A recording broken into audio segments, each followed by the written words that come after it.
Welcome to Check 6. Today we explore the challenges of bringing about the next revolution in space and, perhaps more importantly, how to overcome them.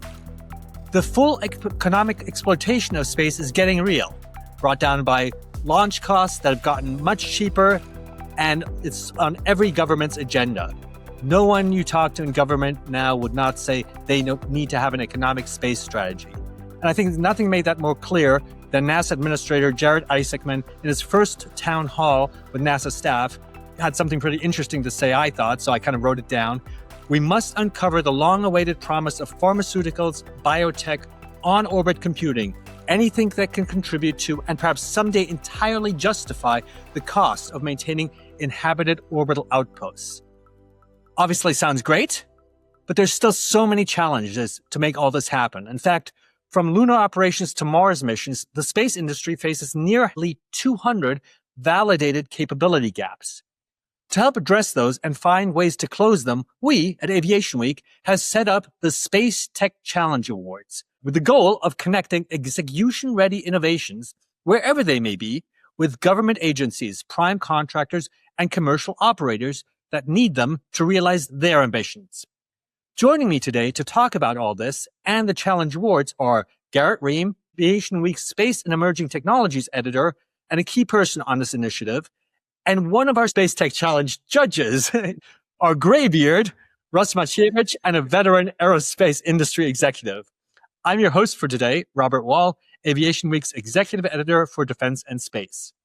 And before I get to you, Russ, to talk about what you're looking for in terms of innovations and ideas, Garrett, perhaps briefly sketch out for the audience what the gaps are we're trying to help bridge. Thanks, Robert. Just to elaborate on what you were saying is there's this growing sense that there's a lot of commercial value in space. This is something that people previously had seen mostly as like a science fiction. Space had been valuable for the military, for communications, for navigation, for observation. Of course, NASA had niche science missions, and there were communication satellites up there, but broadly speaking, the space industry was relatively small.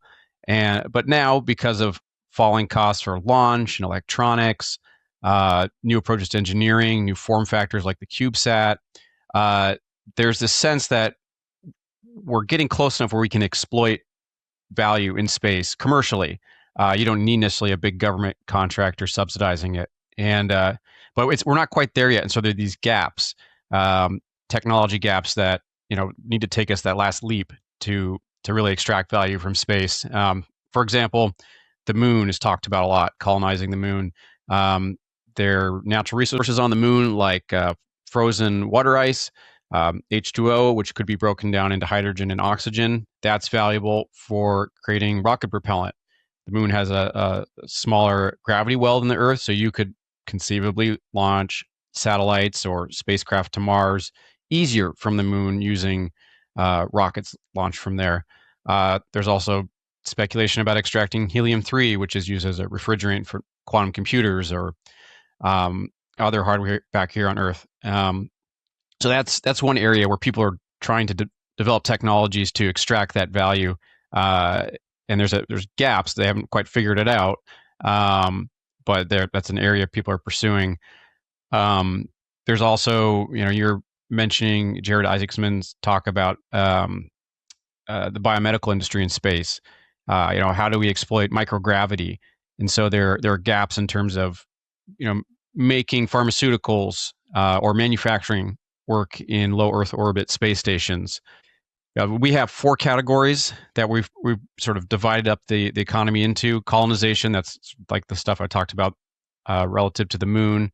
Sustaining a human presence beyond Earth. Industrialization, this also kind of relates to the moon. Space resource utilization, but also the microgravity manufacturing, for example. Commercialization, this is sort of the new space economy that I think more people are familiar with. That's stuff like Starlink or these Earth observation satellites that are giving us really increasingly clear and rapid pictures of what's going on Earth. And then, of course, the other older but still big and growing defense industry. You have initiatives like the Golden Dome, just really a wide variety of potential military applications in space. And so yeah, those are sort of the broad categories, and then we have, you know, individual technologies we're interested in, and we're looking for people to put forward their own ideas as well. Great. Well, Russ, first of all, thanks for giving us your time, not just on for this, but actually for the whole initiative. I really appreciate that. It takes people, to really understand this issue to look through all these proposals that we are having come in. But I kind of like your take. What is it you're kind of hoping to see? What do you think would excite you? What are you looking for? And maybe even what aren't you looking for so much? So for me, as we were going through the different technology areas that NASA had listed and the DoD has listed, we had a very spirited, interactive discussion about it. And I just kept coming back to this line from the movie Apollo 13 when they're trying to go through the startup procedure and everybody's talking and stuff. And the one engineer's like, no, it's all about power. If we don't get power, we have nothing. And really, I think that is the inflection point that we need to achieve to make all these other things fall in place. Everything Garrett just mentioned about the activities we want to do on the moon, it's going to require an awful lot of power. And solar arrays just aren't going to be, they don't have the power density necessary to feed that type of effort. If you look at the space station, right now, with all the arrays that it has, it generates less than 200 kilowatts of power with those arrays. And so now you're talking about mining and breaking up water molecules into hydrogen and oxygen to create rocket propellants, or any other types of mining, or just sustaining people on the moon, the life support systems, compute systems. All that takes a tremendous amount of energy, and where are we going to get it from? So I want to see folks look at ways to increase power, both from an electricity generation perspective, because natural gas isn't necessarily going to work on orbit. Burning coal isn't necessarily going to work on orbit. Steam's not necessarily going to work, but electricity, we've proven it works. So you don't think drill, baby drill, is going to work on orbit? Well, I used to scoff at the people who said, no, we're going to go to an asteroid and we're going to drill on this asteroid and we're going to recover these rare earth elements and bring them back. And I thought, oh yeah, that's kind of, how are you going to overcome the huge cost of doing something like that? And then I spent 2 or 3 hours with one of the investors who was sponsoring it. And he said, look, if I can get this unbelievably small amount of material back from one of these asteroids at current market prices on the Earth, it would pay over and above everything that I just invested, and I'd only have to do that like 1 or 2, maybe 3 times. And we're not talking trainloads of material. We're talking something that you could conceivably be able to get to and say, oh, this is achievable. This is doable. So that is, and that kind of gets into some of the things we're looking at is if you're going to do resource mining in space, can you get it? We've demonstrated all the piece parts. We've gone in, we've rendezvoused, and we've docked, we've landed, we've drilled, we've collected, we've returned. So there is that opportunity from a technology perspective of how do you do resource collection and mining in space. But coming back to power, it's not only to power the systems and provide power to humans on the moon or Mars, but it's also on the propulsion side. We've got to have some sort of transformative big next step in space propulsion, because what we currently have with chemical propulsion and ion Hall effect thruster type of propulsion, it works for low Earth orbit and it works for cislunar orbit, but I don't think it's a sustainable technology for us to explore our solar system when it takes you at best 6 to 8 months to get to Mars. That is a lot of time stuck not doing your mission.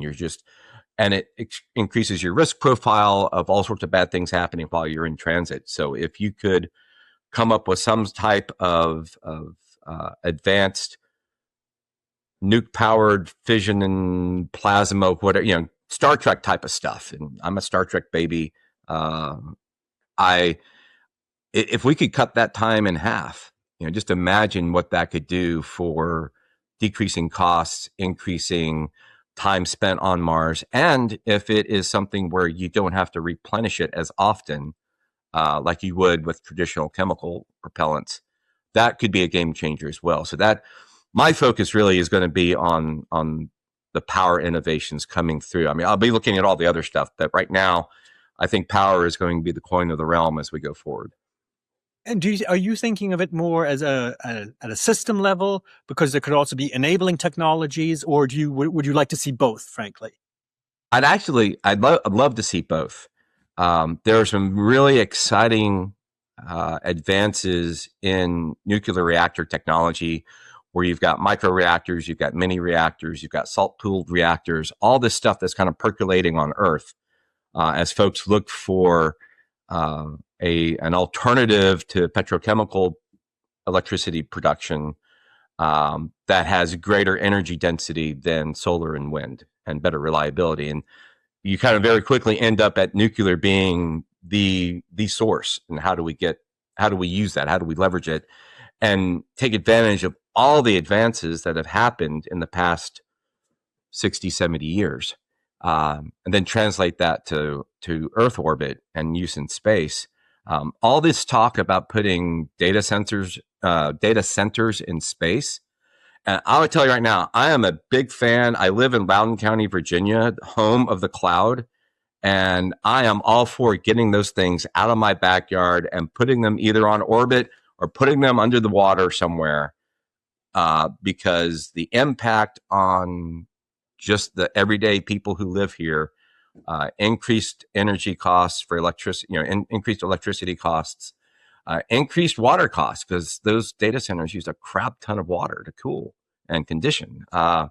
So if we do put those in space, they're going to need a lot of power. And I don't think you can build a solar array big enough to sustain that over the lifetime to make the data center profitable.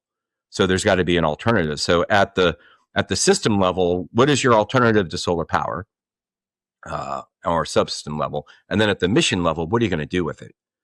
And I think once you get to that type of non-solar based electrical production or electricity production, that opens all these other mission areas. Data centers definitely one. On-orbit data centers definitely one. But think about rendezvous and prox ops, the stuff that Astroscale is trying to do. If you're going to do on-orbit servicing, wouldn't it be great if you didn't have to worry about these massive solar arrays hanging off your RPO vehicle as you're trying to get close to your client? That could be kind of cool. Just imagine if you're part of a Golden Dome architecture where you've rapidly got to be moving around, tracking multiple targets, scanning multiple areas. Wouldn't it be nice if you didn't have to sit there and wait for your solar cells to quit flapping so your settle time is reduced? Or maybe you want to create a network of sensors in Golden Dome that don't have these giant reflective panels that say, hey, here I am, come shoot me down. So if we can get away from solar power as our source of electricity for on-orbit operations, it opens up a whole bunch of other mission areas or expands current mission areas in ways that I'm not sure folks have really thought about, but could be game-changing. Yeah, very interesting. I wanted to throw one out to either of you, frankly, because not everyone who's listening to this, watching this, is going to be familiar with the challenge awards that we're putting forward. It's the first year we're doing them, obviously. So there are a lot of incubators that are doing that exist, that are startup incubators that are trying to drive at innovation in space, obviously in other fields too. How would you say what's the difference? What are they doing that is where is our challenge awards different than what they might be doing? Well, incubators and accelerators are often looking for companies with technologies at a particular point in their life, their technology readiness level. They want to seed the money, help with the business plan, maybe help refine some of the applications or develop further development, but they want to see a rapid takeoff. And so if you're before or after that stage of life, an accelerator may not be a good fit for you. It may not, obviously you're there for the mentorship and the money, the investment. But they also, of course, like a Y Combinator or someone brings recognition. I think this would differ in the sense that we're looking at a huge swath of technologies, and so we're open to much broader group of people and technology readiness levels. So maybe you're at a point where you're too early for a accelerator, or you're too late, or maybe you are right there. Like this is more focused on the technology itself than explicitly, a place where you're trying to accelerate into your business or incubate your business. Where there's a place for accelerators and incubators, but ours is, we are a technology publication, and we're very interested in the technology itself. And that's my take. I would add to that. My approach to this is we're almost not quite the DARPA of commercial space innovation, but it's in that vein of we want to celebrate the technological innovation and the steps they're taking forward towards something that is eventually commercially viable. So in some respects, we are a pre-incubator opportunity for these folks out there. These startups that have a great idea, they're trying to get it working, that's showing some promise. They can come in and they can compete against their peers in the industry and get not to toot our horn too much, but we know a thing or two about space because we've seen a thing or two about it. And I think a technology that has won an Aviation Week award is, that is, you've passed a litmus test of note. It's not just, hey, I've done this and I think I'm great, and my buddy Bob over here agrees with me. It's like, no, you've been independently weighed and measured and found worthy of recognition and support going forward. And so I think that opens doors to future incubation for those companies, or possible direct investment from other sources, or hopefully for all the startups up there, the magic non-dilutive capital investment from NASA or from the DoD or other entities that are out there. Yeah, I mean, to play on that, we always, since you mentioned DARPA, you always talk about the valley of death, right? DARPA does help something and then it doesn't go anywhere because the services don't pick it up. I mean, in a way, we're trying to do bridge that valley of detection. Someone does something at a university or a small company, or maybe even a unit of a company and the parent doesn't even know about it. And by giving them the award or the recognition, other people will know it's there. And then they'll be like, oh, maybe we should have that conversation and create that pull. So I was thinking DARPA is always good to invoke. It always helps with the argument somewhere or another, even if you don't want to do exactly what they're doing. All these different facets of technological development, they all serve a purpose. And if one of them goes away, the entire system suffers because of it. So one is not better than the other. They're just focused on a different facet of the problem of how do you get technology from somebody's idea? How do you turn the science fiction to science fact? And you've got to have all those players playing their part in an orchestrated development effort that eventually gets to something that is completely viable. We just because I am a Star Trek nerd, the Star Trek communicator, this was in the 60s, this is a non-functioning prop that they used. And now this particular one is an actual Bluetooth headset. And this idea that, was put into people's brains led to our actual functional communicators. And now with Starlink doing direct to device, I mean, this really is becoming true. And that, I think, is the greatest thing about this business of being able to work with folks like you and having the sponsorship of Aviation Week Network to incentivize these great ideas that folks are working on. Is, this doesn't happen without that support, without that energy, and without people caring, saying, oh, that's really cool. Have you thought about this? Or what about that? Or, hey, how much do you need to get to the next step? And that is what this challenge is all about, is to help those folks who've got that next great idea. And the world just doesn't know it yet because they haven't had the stage to stand up on and say, hey, look what I've done. Isn't it kind of cool? And see where it goes from there. And I'm super excited about what we're going to see over the next few months, and looking forward to providing, announcing the winners at the Space Tech Expo this summer. So yeah, I'm excited. Yeah, that's terrific. That's a great example. Thanks so much, Garrett. Actually, again, just tell our audience a bit. What is it? What's in it for the people? Why should they participate? Besides from getting to present their great ideas to someone like Russ. Well, I think both of you are getting at it. The valley of detection is really important to the recognition that is going to come with these awards. You're going to get highlighted in aviationweek.com within our premium subscription service, Aviation Week Intelligence Network, where you have a lot of big prime manufacturers and venture capitalists who subscribe, and then the magazine, of course, and then at Space Tech Expo, you'll also be highlighted as well. So that's a lot of exposure, which is important for small people, big people. If you're a startup, obviously it's good for attracting investors.